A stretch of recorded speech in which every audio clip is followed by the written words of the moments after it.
So, welcome YouTube! So, today we'll be taking you with me through a retouch from a shot I've did with the awesome Laura this week outside in the garden. So, let's roll that intro and let's just dive straight into Photoshop.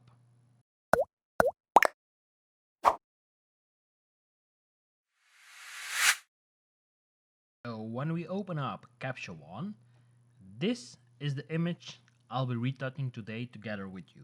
Now, as you can see, this one is shot with the Nikon D850. If we go to the information here, you can see that it's shot with the Nikon D850. Let's go down, D850 with the 7200. Why the 7200? Well, the reason behind it is that when we zoom in at 200 millimeters, we compress the background. That's one thing. And when we shoot, for instance, in these kind of images with a strobe, the background gets really out of focus, which creates that nice bokeh feeling in an image. Now, first things, we've got Capture One. So one of the first things I'll be doing is reducing a bit the contrast, putting in a little bit more detail in the shadows, and reducing a tiny bit the highlights. So this should be a good starting point to export it straight into Photoshop. Now, what I'm going to be doing is playing around with the grading today, and most of all with the color editor in the skin tones. So with this sampler, I'm going to sample a mid-tone somewhere over there, and I'm going to play around with the hue first to see where I want the hue to go. So do I want to have it more pinkish, more greenish? Now for this, I would like to go a little bit more to the pink side. And do we need more saturation, less saturation? Now some people like this vibe, I don't like it. So I'm gonna put back saturation but desaturate it a tiny bit to take out those yellows which pop really heavy. And then we can decide if we want the skin tone to be a bit darker or if we want the skin tone to be a little bit brighter. I prefer to go a little bit darker. This should be totally fine.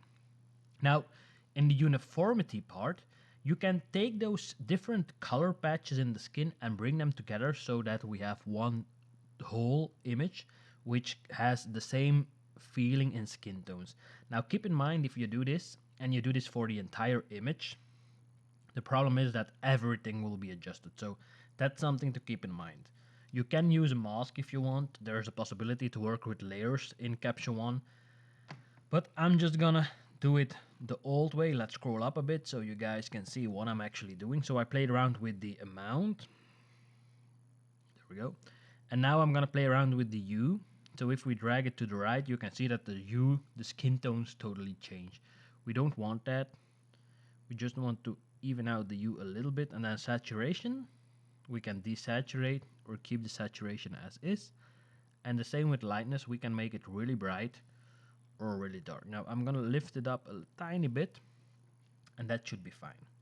Now what I'm gonna be doing is exporting this out into Photoshop.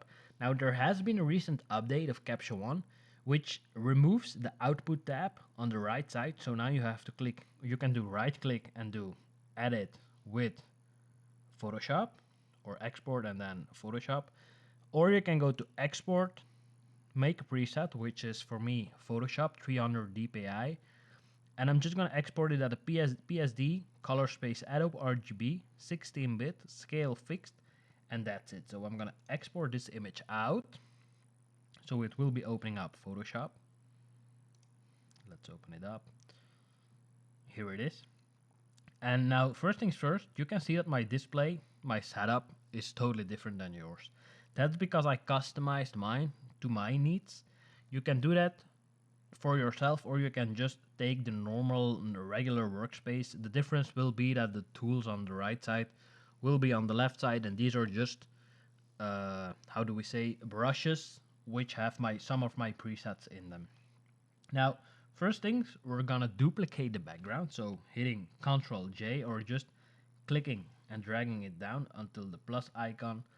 And on this layer, one of the things we will be doing is zooming in and reducing the brush size a bit, taking a normal retouch brush, and then just go slightly Make the brush size a little bit bigger than the imperfections you want to remove from the skin. Don't go overboard, and keep in mind that the texture has to have a certain direction. So if you see that Photoshop messes it up, you can always manually adjust it and use the old school retouching brush. Now, she doesn't need a lot of work,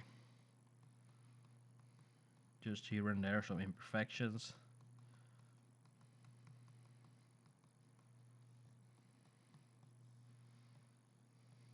And keep in mind that nobody will actually see the image on this size. So this will probably be Instagram size or Facebook size. So we just keep on scrolling through the image. Now, let's do this. There we go. Some mosquito bites, which she didn't have when she came in. So yeah, that happened during the shoot, because this year we have a lot of issues with mosquitoes. And we just keep on taking away the things that disturb us. Now, for instance, this branch might disturb us, this branch might disturb us. So let's see how well Photoshop will be able to remove it. Let's do it in different pieces. There we go. So far, so good. So I'm just painting over it. Keep in mind that I'm using an XP pen tablet. So I'm actually drawing on the image. And if it does a good job on this part, we are almost there. Just remove this little branch. No, here he messes it up, so I'm gonna leave that branch. And I'm gonna do the same on the opposite side. So I'm gonna just click over or paint over some areas which might be disturbing in the image. And just this branch. Let's see how he does. Perfect. Just here maybe a little bit more green. Take a clone stamp with like a flow of 10%. Make sure that the hardness is set to 0. Sample over there. And just immerse so slightly. Just paint over this area. And that should be fine. Nobody will be able to tell you that you did something in the background, so that's one of the good things. Now, skin wise, for me, this is already good. I just see a little tiny hair that bugs me. There we go. That's it. Now we can decide, do we want to go the dodging and burning route, or do we want to go the frequency separation route, or do we do both? So for this instance, I'm first gonna run a dodge and burn action, or better yet, I will create it manually, and I will show you how I do dodging and burning, and then at a later stage we can decide if we need frequency separation or not. So first things first, we create a curves adjustment layer. We're gonna drag this point up a bit, remove this one, drag this point up a bit.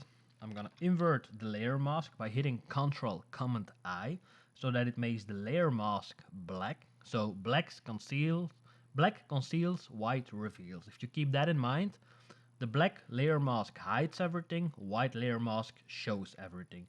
So I'm gonna call this dodge, and I'm gonna duplicate this layer by hitting Ctrl Command J, and I'm gonna do the opposite, and I'm gonna drag it down, and I'm gonna call this burn. Now we're gonna select those with holding down the shift key, and then we can drag them to this little folder icon, which puts them in a group, and I'm gonna go with dodging and burning. Now, dodging and burning can be done in the way the image is now, or you can do it in black and white tones. I prefer to do it in black and white tones because this way you have a different view on the image, and your eyes also don't take into account shifts that will be occurring when we're doing this. So if we can create saturation, desaturation by just taking the image and making it brighter or making it darker. So we're just gonna hit like a solid color. Let's make sure that we got a grayish. So let's do 128, 128, 128, which is gray. and change this to color. So now we have a represented image in black and white, which shows us the values in light. Now we can zoom in, and on top of that we can also create a curves layer, which makes us able to put in some contrast so that we can see the transitions between highlights and shadows better. So when I'm doing this, I'm taking a brush, a normal brush, with a flow of like 1%, and I'm just gonna go through it. So dodging, you paint with white, so make sure that your foreground color is white, and you can change by hitting down the X key between white and black, but white will reveal the adjustments we've done. So you make your brush a little bit bigger than, or just the size you need to adjust. Make sure that the hardness is set to 0, and then we just slightly start painting over those areas which needs a little bit adjusting. Now, the more time you put in this part of the image, the better your final result will be. Now, there's no magic quick tip for this. It's just like painting and just looking for transitions in skin. So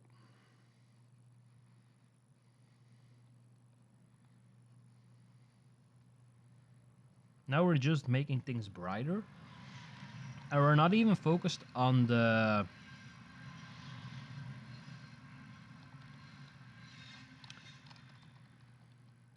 darkening yet. So we're just still painting white.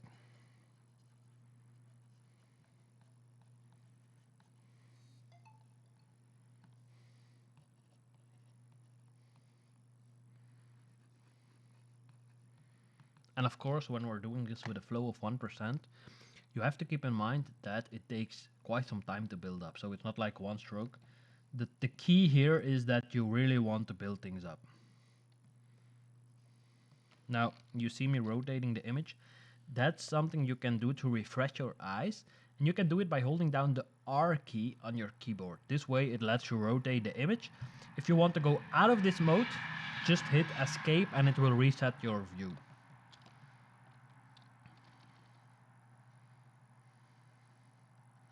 Now, it really depends on how detailed you want to go. If you want to go like this, up to you, but it will take you hours to perfect. So it's better to do it a little bit zoomed out first.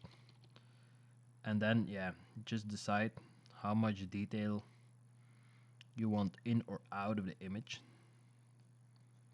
Now, watching me do this might become pretty boring, so I'm gonna fast forward this piece, and then I'll see you when I finished this little part. So let's speed things up, and I'll see you when I've done this image.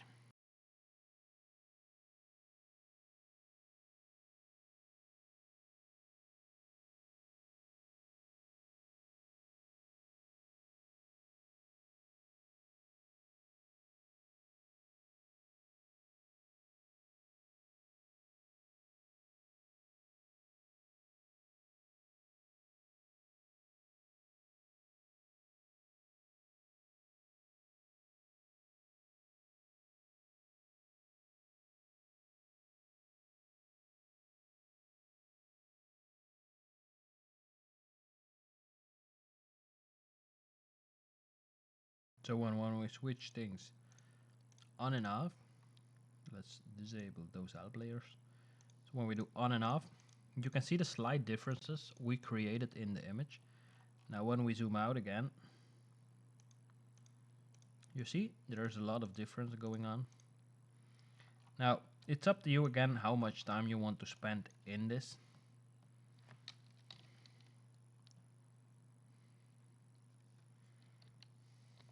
Let's burn this segment of the nose a bit. There we go.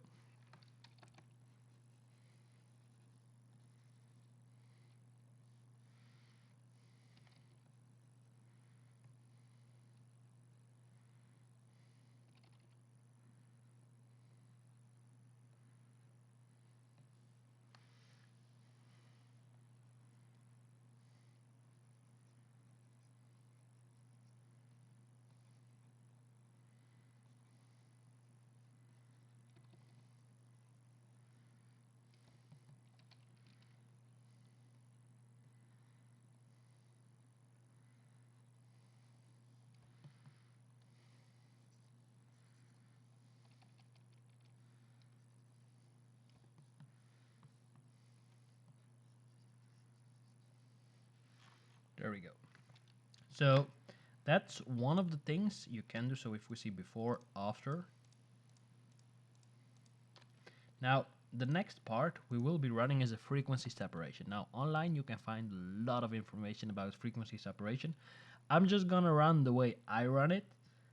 If you got questions about it, let me know below. And while you're putting in that question, don't forget to hit that notification bell and hit me up with a thumbs up, or subscribe to the channel if you're new here. And yeah, let's meet up sometime. So I'm gonna create, or better yet, I'm gonna run my action, which is activated by hitting down Shift F6, and it's a normal frequency separation based on a median. Now, a lot of people ask me how much radius do I have to put in here. Now, if you keep in mind that you want the skin to be smooth, we're not gonna smooth the skin, we're gonna even out transitions, but the amount of radius you put in here depends on how much you want to bleed the skin in, and it depends if your image is a little bit further or if your image is close up. Now for this 10 should be fine. I'm gonna even try to see if 8 might do it, 5, but then you can see here we got too much details going on and there are no transitions anymore in the color. So I'm gonna put it a little bit higher. Like 20 is way too much. 13, 12, 11, 10ish, 9. Let's go with 10. So let's just let it run. I'm gonna drag the action out of my dodging and burning. And now there are different steps you can do to use this. I'm gonna be using the mixer brush in this case. I created a custom brush which has all settings set to 30, 30, 30, except my flow is set to 10. That's something personal. Now, what this does, it drags paint from a certain area to another area. So it mixes paint. Well, that's why it's called the mixer brush. So when we drag this white over to that part, you can see that we can nicely blend in those details. Now, also keep in mind, you don't want to go too far, because with this technique, you can seriously adjust somebody's face, and that's not something we are going for. We just want to even out some transitions.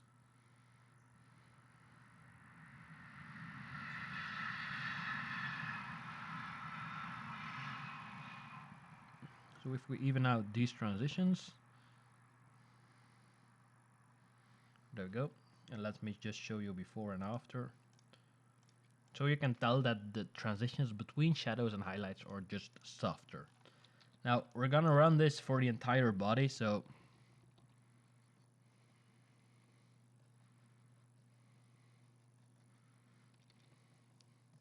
and take your time with it. If this is the first time you're seriously using this technique, just take your time with it, and undo is your best friend.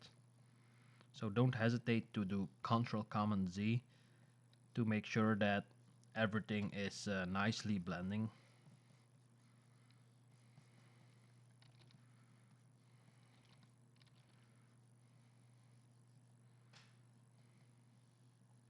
And you can always erase parts out of it, use layer masks to adjust it. So that's something more personal. Now when I zoom out, I do on, off. You can see certain differences. Now I'm gonna reduce the strength of the entire group up to 70. So I'm gonna go over opacity and drag it down. Let's go by 80-ish. 80-ish is perfect.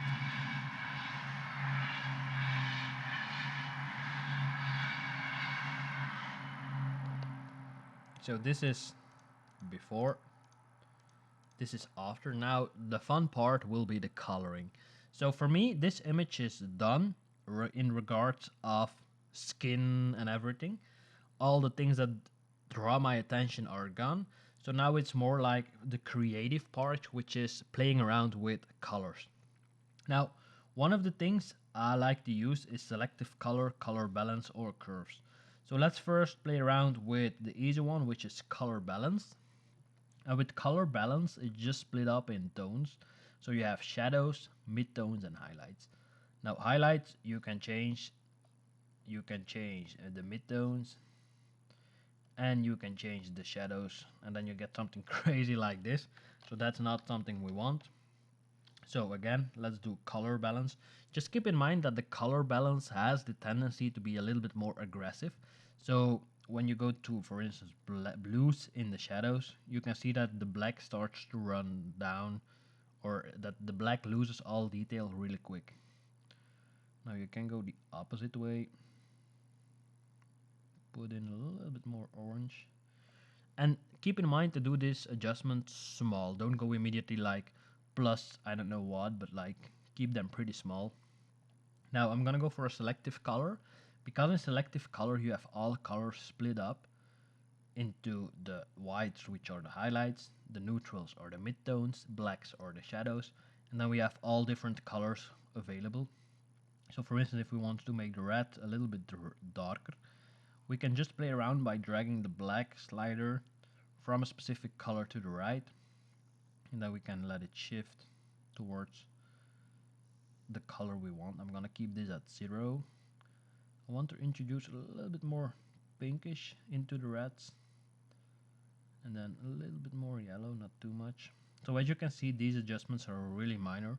So this is red. We're gonna do the same with yellow. Do we want to have it brighter, darker? So that's the first decision you have to make.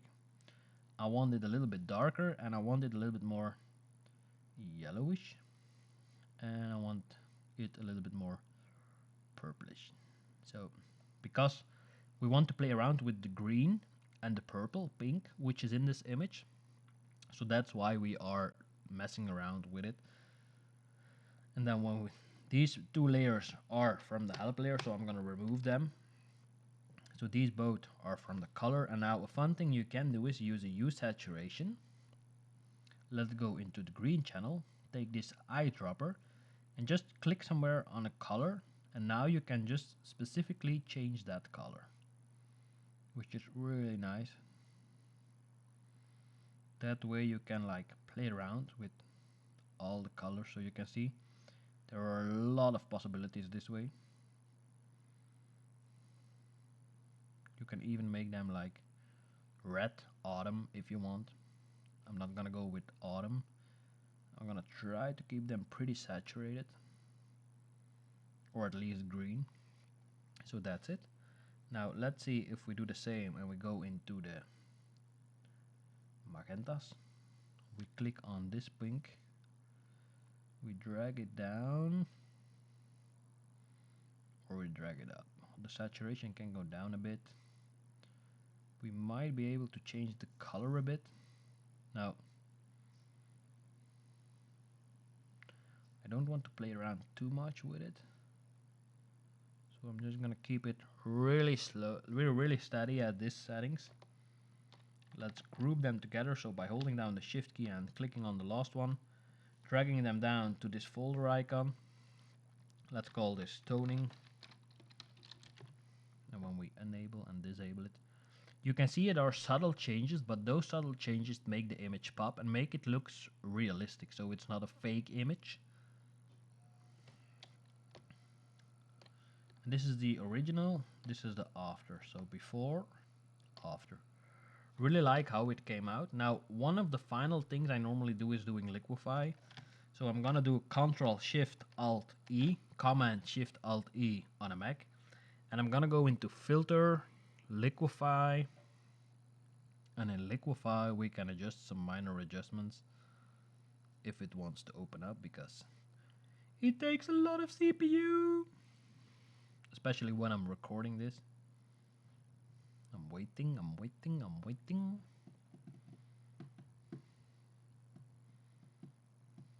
So this image, keep in mind it is shot with a strobe.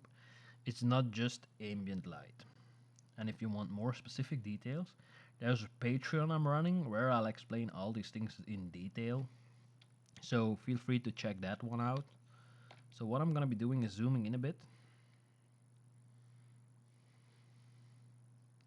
There we go. And I'm gonna put a little bit more volume on this side. There we go. Zoom out a bit.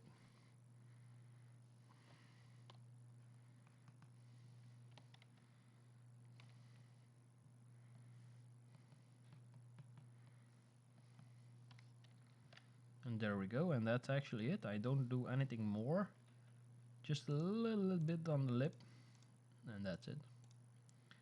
And there we have it. So now the final step is to actually make it sharper. So we want to enhance things. So I'm gonna duplicate.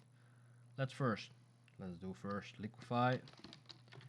And now let's duplicate this layer. Desaturate this layer by going to Image, Adjustments, Desaturate, or you can see the shortcut over here. We change this to, for instance, Linear Light. We're gonna go into Filter, Other, High Pass. And in High Pass, the amount we will be using is between 0 and 1-ish. We don't want to go too high. Let's go 0.6. And now, if you don't want it on the entire image, but just like for instance on the face, you can always put a black layer mask on it by holding down Alt and clicking on the layer mask, taking a soft brush, and then paint it on the areas you want to sharpen. And there you have it. So that's it. So let's call this sharpening. Don't forget to save in between. So before and after. So nothing too crazy. Just a pretty easy edit. But because I'm explaining things, it takes a little bit longer. So we're just beneath half an hour for this image alone, which is pretty okay. So if you want to create these kind of images, you just need a nice model, a strobe, and just go outside. It was shot with the settings you've seen in the beginning of this video. The editing is done in Photoshop, no crazy things going on. It is the way you've seen me edit it. It's with all images this way. So I hope you had something from it. If you got questions about this retouch, let me know below. I'll be gladly tell you more about some techniques if you're interested. And as I mentioned before, we have a Patreon going on where we go a little bit deeper, or at least a lot deeper, into details about the retouching and the behind the scenes stuff. And that's it for now. Don't forget to subscribe, hit that notification bell, and then I'll see you when I see you. Ciao, ciao.